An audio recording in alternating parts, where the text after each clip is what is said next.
Hello, good evening. Kauwi ko lang galing sa labas. At nandito ako sa kusina ngayon. Tinignan ko yung hugasin. Pero alam niya mo na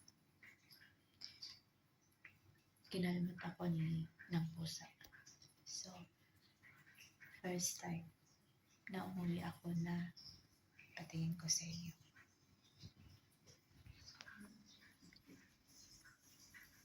Hugas na yung plato.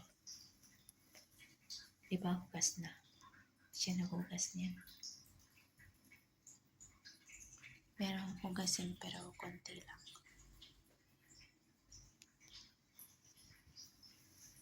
Hinugasan niya. Buti naman. Siguro nalo niya na siya na maghugas kasi may sugat ako sa kamay. Mabait pala siya. Mabait kasi nasugatan ako. Siguro inisip niya na siya na lang maghugas kasi alam niya na malaki yung sugat ko sa kamay. Tapos alas 10 na ako nakauwi. Kaya matutulog na ako. Ay hindi, magbibihis muna. Mag-toothbrush, magbihis. Dito na lang ako sa baba ng toothbrush. Tsaka maghilamos. Hindi na ako pupunta sa taas. Kasi yung CR ko is nasa taas. Iandun sila ng tulog sa taas eh. Baka maano sila ba magising.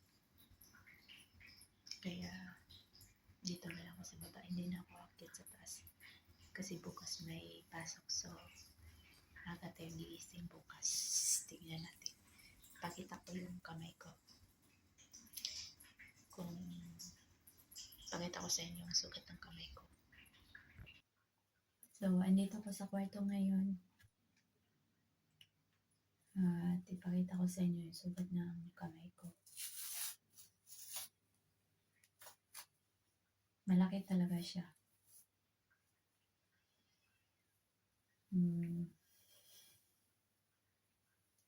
Kinalmot ng pusa. Ito oh. Di ba malalim yung sugat ng kalmot ng pusa? Tapos dito. Ito siya oh. Ano to siya eh? Ugat. Dito yung napansin ko kanina na ang daming dugo na tumagas kasi ugat to.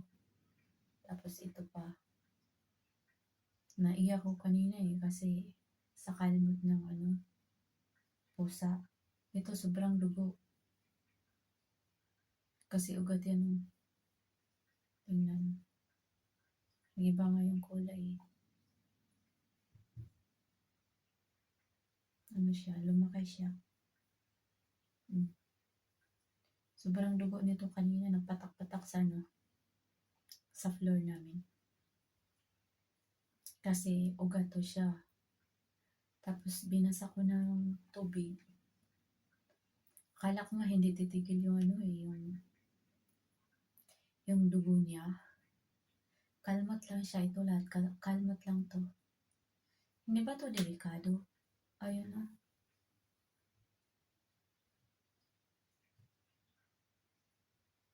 Kasi nasa poder ako ng amo ko eh. Di ba dapat nila yan? Yung obligasyon nila, di ba? Kasi nasa poder ako. Tapos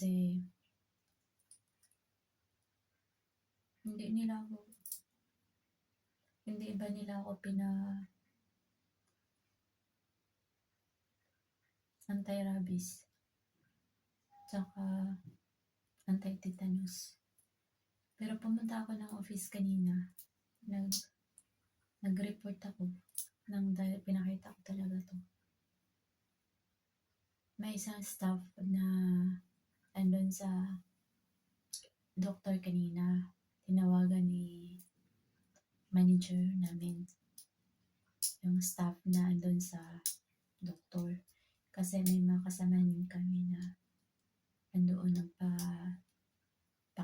nagpa-doktor din, nagpa-clinic din, um, what is this? Nagpa-check up po, nagpa-check up. And then, kinausap yung doktor ni sir. Sabi niya, yung nanay namin is kinalma siya ng pusa. Tapos nagtanong yung doktor, ano ba, stray cat o house cat?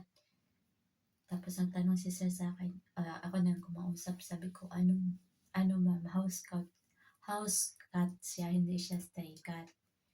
Sabi na, nabaksinan mo yun. Sabi ko, nabaksinan yun, pero last year para yun eh. Hindi ko alam kung anong month yun na nabaksinan. Basta nabaksinan yun.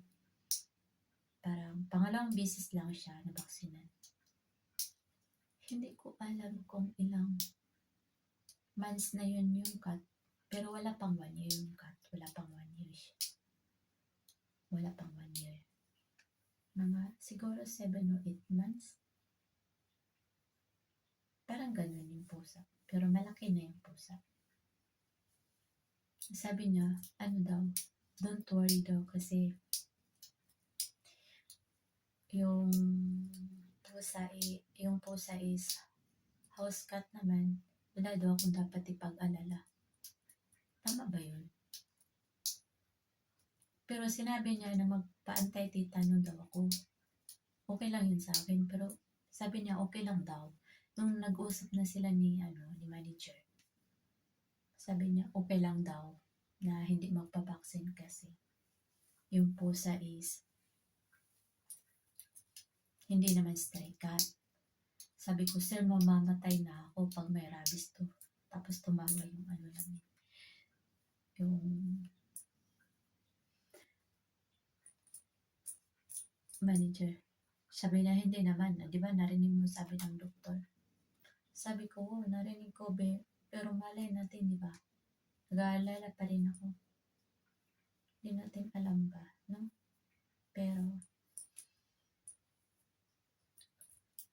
hopefully, hindi naman. Wala naman.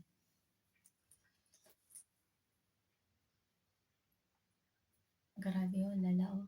Malalim yung sugat niya.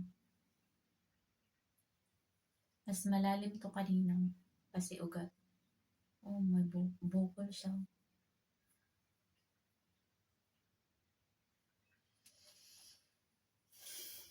Sana okay lahat. No, walang problema. Grabe ngayong araw, hindi ko alam. Bakit ganun yung nangyari sa araw ko?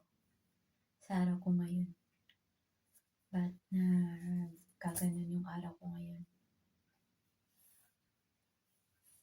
Sa katangahan ko yata. Hindi ko alam. Tapos nawala pa yung cellphone ko. Sa katangahan ko ba? Sabi ng doktor kanina hinuhugasan ko ba ng tubig? Sabi ko, oo.